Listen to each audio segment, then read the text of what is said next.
69,000 शिक्षक भर्ती प्रक्रिया को लेकर के SC, ST और OBC में रोष, ओवरलैपिंग को लागू करने की मांग। आपको बता दें कि लंबे अरसे से अटके 69,000 शिक्षक भर्ती प्रक्रिया में जब तेजी आई तो अनुसूचित जात, अनुसूचित जनजाति तथा अन्य पिछड़ा वर्ग के लोगों में ओवरलैपिंग को लेकर के काफी रोष है।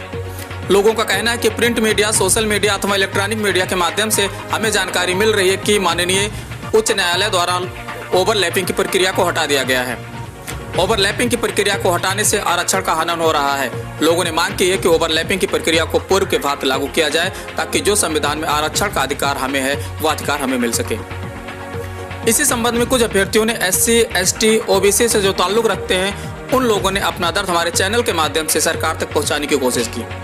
लोगों का कहना है किसी भी परिस्थिति में यदि आरक्षित वर्ग चाहे वह SC हो, ST हो या OBC हो, यदि अभ्यर्थी सामान्य वर्ग के समान या उससे अधिक अंक लाता है तो ऐसे अभ्यर्थी को अनारक्षित वर्ग में नौकरी मिलनी चाहिए।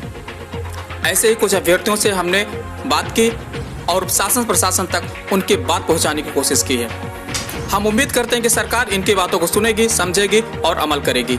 और यदि इनकी बातों को शासन सत्ता ने गंभीरता से नहीं लिया तो ये वही भारत के नागरिक हैं जो सरकार बनाते हैं और बिगाड़ते भी हैं। तो आइए एक एक करके हम चलते हैं सवालों की तरफ, पूछते हैं सवाल और लेते हैं उनका जवाब। सवाल नंबर 1, 69,000 शिक्षक भर्ती प्रक्रिया में अगर ओवरलैपिंग समाप्त होती है तो किन अभ्यर्थियों का अहित होगा? 69,000 शिक्षक भर्ती 2019 से जो चल रहा है, प्रोसेस में है, इसमें अगर ओवरलैपिंग समाप्त किया जाता है तो आरक्षित वर्ग के यानी आरक्षित वर्ग में जितनी भी जातियां आती हैं उनका नुकसान होगा, बहुत अधिक नुकसान होगा कि पूरा आरक्षण ही समाप्त हो जाएगा और 50% आरक्षण सीधा सवर्ण जात के लोग कब्जा कर लेंगे और 50% में आरक्षित वर्ग को रखा जाएगा।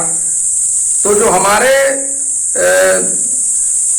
OBC भाई हैं, SC, ST भाई हैं, जिनको आरक्षित वर्ग में रखा गया है, आरक्षित कहा जाता है, वो अगर सामान्य से ये जो सामान्य बनाया गया है, सामान्य मानक अंक, सामान्य कैटेगरी में वो पहुंचने लायक हैं, उनका अंक उतना या उससे अधिक है सामान्य से, तो उनको जो है ओवरलैपिंग रोकने का एक प्लान कह लिया जाए कि रोका जा रहा है, तो उससे मतलब इनका 50% सीधे सीधे सवर्ण जात उसमें हावी हो गया।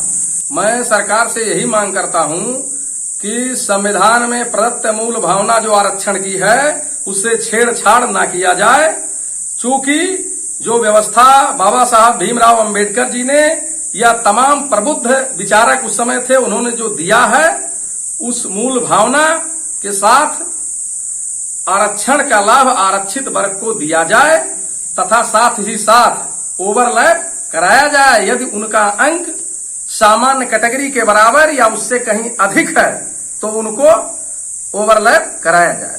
सवाल नंबर 2, वर्तमान में गतिमान 69,000 शिक्षक भर्ती में ओवरलैपिंग को लेकर के आपके क्या विचार हैं? वर्तमान में 2019 में जो 69,000 शिक्षक वैकेंसी चल रही है उसमें सरकार का सीधा मसौदा तैयार था कि कट-ऑफ हम 90-97 रखेंगे। तो सरकार के द्वारा जो न्यायालय में प्रक्रिया थी उसमें 90-97 पर फैसला आया। उसमें 90-97 से अब उतने ही अभ्यर्थी पास हुए हैं कि जितनी की सामान्य सीटें, अगर ओवरलैपिंग नहीं कराया गया तो सामान्य वर्ग के सभी अभ्यर्थियों का चयन हो जाएगा, बाकी जितने भी आरक्षित वर्ग के लोग हैं सबका वहां पर नुकसान हो जाएगा। हम यही चाहते हैं कि सामान्य वर्ग की प्रक्रिया में ओवरलैपिंग को प्रारंभ रोस्टर लागू किए रहे उसी तरह जिस 68,500 में लागू किया गया और यहाँ पर कोई नियम में परिवर्तन न हो। सवाल नंबर 3, 69,000 शिक्षक भर्ती के संबंध में ओवरलैपिंग को लेकर के सरकार का क्या रुझान है? वर्तमान में गतिमान 69,000 शिक्षक भर्ती में जिस तरह से प्रिंट और इलेक्ट्रॉनिक मीडिया के माध्यम से ऐसी खबरें आ रही हैं कि सरकार और कोर्ट के माध्यम से कहीं न कहीं इसमें ओवरलैपिंग की प्रक्रिया को समाप्त करने का प्रयास किया जा रहा है और इसके माध्यम से बेसिक शिक्षा विभाग की एक प्रेस विज्ञप्ति भी जारी हुई थी जिसमें सचिव महोदय ने कहा था कि आरक्षित वर्ग को उनके कोटे में ही सीटें दी जाएंगी। तो इससे सरकार की मंशा जो है वो कहीं ना कहीं आरक्षित वर्ग के अभ्यर्थियों के खिलाफ साफ नजर आती है और कोर्ट की भी मंशा कहीं ना कहीं वो जो अनुसूचित जात या OBC या ST वर्ग के अभ्यर्थी हैं उनके खिलाफ दिखाई देती है। इसका सीधा कारण है कि हमारी भागीदारी जो है कोर्ट में हो या राजनीति में हो बहुत कम है, और सरकार चाहती है कि इन अभ्यर्थियों की किसी भी एंगल से जितने भी क्षेत्र हैं, चाहे वो पॉलिटिकल हो या सर्विस हो, उसमें इनका पार्टिसिपेशन कम हो, और ये हावी होना चाहते हैं जनरल के लोग। इस तरह से ओवरलैपिंग खत्म करके अपने आप के अपने वर्ग के अभ्यर्थियों को ज्यादा से ज्यादा सीटें दिला करके और हर क्षेत्र में हर विभाग में ज्यादा से ज्यादा पोस्ट को हासिल करके ये हम पे अलग से दबाव बनाना चाहते हैं।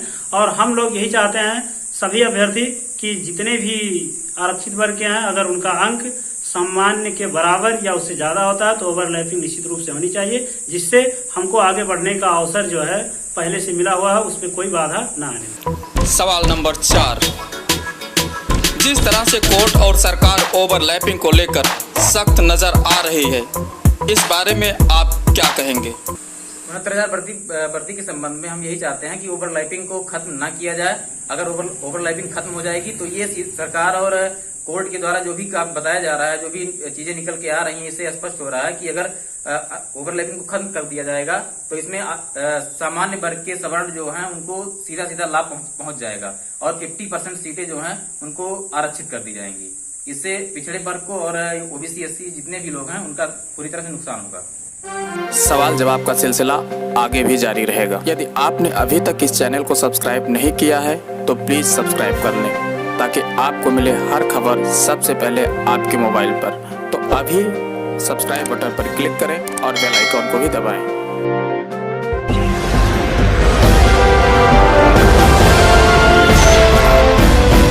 सवाल नंबर 5, क्या ओवरलैपिंग खत्म करना संविधान की मूल भावना के खिलाफ है? अगर जो ओवरलैपिंग खत्म होती है तो सबसे ज्यादा जो नुकसान होगा वो ऐसी दशा में ओबीसी और एससी एसटी छात्रों का नुकसान होगा। और यदि ओवरलैपिंग मतलब खत्म हो जाती है पूर्ण रूप से तो सबसे ज्यादा जो हित देखने को मिलेगा वो सवर्ण जात को लोगों को प्रत्यक्ष रूप से देखने को मिलेगा, और इसमें सवर्ण जात के लोग 50% आरक्षण पा जाएंगे और सीधा सीधा उनका लाभ होगा। नुकसान इसमें किसका किसका होगा? नुकसान जो इसमें होना है वो ओबीसी एससी और एसटी अभ्यर्थियों का होगा। ओवरलैपिंग खत्म होने की दशा में किस प्रकार का लाभ पहुंचेगा? अगर जो ओवरलैपिंग रोक दी गई तो इससे सबसे बड़ा नुकसान जो आरक्षित वर्ग होगा, जो कि इसमें चाहे वो एसटी एससी या ओबीसी वर्ग के आते हैं। इससे क्या होगा कि जो जनरल वर्ग के लोग होंगे उनके लिए तो 50% सीटें आरक्षण हो जाएंगी, जबकि सबसे ज्यादा नुकसान हमारे आरक्षित वर्ग को होगा। जिन जनरल की अगर संख्या देखी जाए पूरे भारत में तो 16% है, उनको आरक्षण हम 50% दे रहे हैं, जबकि जो आरक्षित वर्ग हैं ओबीसी एससी एसटी उनकी संख्या इस भारत में पूरे भारत में उत्तर प्रदेश में देखा जाए सबसे ज्यादा है। उनको आरक्षण के माध्यम से उनको रोका जा रहा है। अगर जो ओवरलैपिंग नहीं हुई तो सबसे ज्यादा नुकसान इन्हीं लोगों का होगा।